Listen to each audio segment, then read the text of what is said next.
Әмма тәнкыйтьләнә торган яңалык, яңа әйберләр нәрсә соң? Тәнкыйтьләнә торган. Менә безнең хадисбез шуның хакында.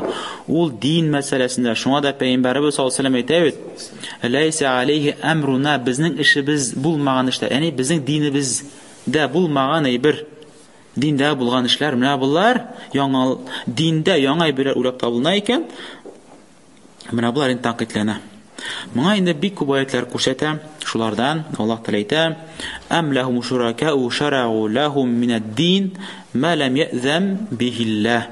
Әллә аларның ширкәтләре бармы? Әллә аларның ширкәтләре бармы? Ширкәт кем ул? Рушанчы ул ширкәт? Компаньон, әйе. Әллә алар ширкәтләре бармы? Компаньонлар бармы? Ул компаньон кем ул? Хаклары белән бер дәрәҗә булган зат. Менә үзенең компаньоннар, алар бер-берсе арасында булган хаклары бер. Әйе, бер дәрәҗәдә алар. Һәрберсенең хаклары бар. Әйе, менә Аллаһка карата агар берсе компаньон ясыйлар икән, Аллаһка карата бер мәхлукны, әйе, бер мәхлукны Аллаһка компаньон ясыйлар икән, менә бу кеше дә бирә, бу кеше дә файда бирә, бу кеше дә безне бәхетле итә, бу кеше дә җавап бирә, бу кеше дә сине ишетә. Бу инде Аллаһны тигезләгән була. Аллаһка компаньон куйган була, ширик китергән була, ширик. Шулай бит. Шуңа да Аллаһ Тәгалә әйтә менә бу аятта. Менә аларга диннән яңа әйберне уйлап табучылар, әллә аларда ширкәтлек бармы? Чөнки диндә ниндер хөкемнәрне чыгару, хөкемнәрне билгеләү, ул Аллаһның хакы. Шулай бит. Аллаһ кына сиңа диндә ниндер хөкемнәр фарзлый ала, әле мустахаб кыла ала. Монда инде Аллаһның хакы бар. Әмма башка кешеләр алар дингә яңалыклар кертәләр.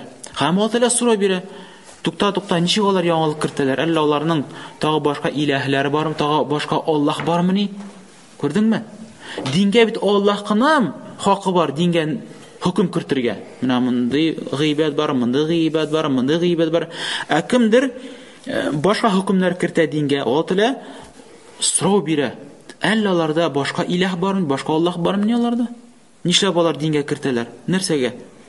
Бу аят бик куркыныч. Мәлемәдән бихилла, Аллаһ Тәгалә рөхсәт бирмәде бит. Аллаһ Тәгалә рөхсәт бирмәде. Күрәсең? Аллаһ Тәгалә нәрсә рөхсәт бирде? Аллаһ Тәгалә рөхсәт бирде пәйгамбәргә индергән әйберне, менә шул уна рөхсәт. Пәйгамбәрбезгә индерелгәннән тыш бөтен хөкемнәр ансына Аллаһ Тәгалә рөхсәт бирмәде. Күрәсеңме? Әйткәнебезчә, моның хакында аятлар күптән күп Аллаһ Тәгалә әйтә: "Әл-йәүм акмалту лакум динакум", бүген мин сезгә динегезне тутырып бетердем. "Ва атмамту алейкум ниъмати", үзем ниъмәтемне тутырдым. Һәм сездән ислам дине белән ризамын. Күрәсеңме? Яни дин тулы бетте. Пәйгамбәрбез саллаллаһу алейһи ва саллямга шушы аят ингәш, Абу Бакр радиллаһу анһу җылап җибәрә. Җылап җибәрә. Сахабалар сорыйлар: "Ни өчен җыладың, я Абу Бакр?" Әйтә: "Бу аят күрсәтеп тора пәйгамбәрбезнең үлеменә. Яни пәйгамбәрбезнең вазифасы бетте бу тормышта. Тиздән ул үләчәк." Ничек Абу Бакр аңлаган, күрәсеңме? Ничек аңлавы көчле булган.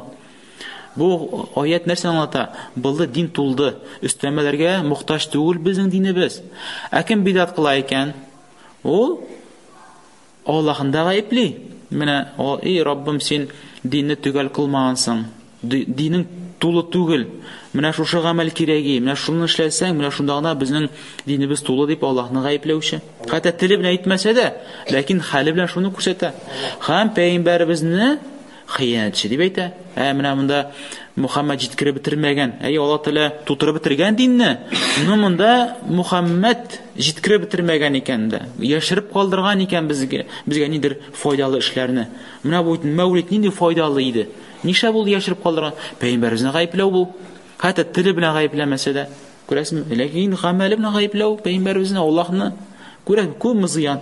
Ул хәтта галимнәр китап язалар бидатның зыяннары. Анда күпме дистәләгән зыянында. Беләсең? Баракаллаһу фикум. Моңа әйткәнебезчә, бик күп дәлилләр китерелә бидатның начарлыгы. Şu an Peygamber sallallahu aleyhi ve sellem bir hadisini sünnet jintiqlarında getirdiler, sahih hadis.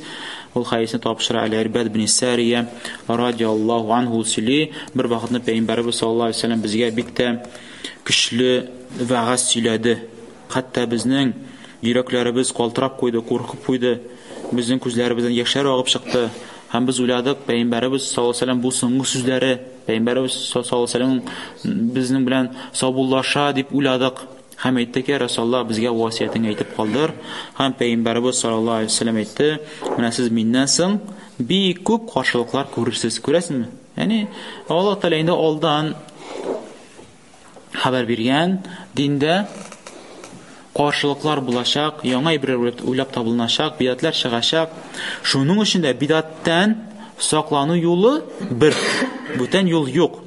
Hayy, dinni o'zgartirishlardan saqlanu yo'li bir. Fa alaykum bi sunnati, mening sunnatimga yabishingiz. Va sunnati xulafa ar-rashidin al-mahdiyyin. To'g'ri yo'lda bo'lishi min ba'di. Mendan so'ng to'g'ri yo'lda bo'lishi xaliflarning sunnatiga yabishingiz.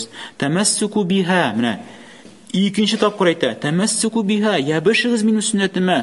Va addu alayhi bin nawajiz. Üçüncü tapqir aytdi. Balkim o'rt tishlaringiz bilan tutunib yabishingiz. Bu ko'rsatib tura, Payg'ambarimizning sunnatiga yabishu jingil tugul ekan. Anda tirishray kerak, kurashray kerak. Anda sening bilan rizo bo'lmovchi kishilar bir ko'p bo'lashaq. Chunki o'rt tishlar bilan yabishingiz. Uch tishingdagi ishlar bilan tugul. Narsadan ota o'rt tishlaring bilan? Korenoy tish bilan.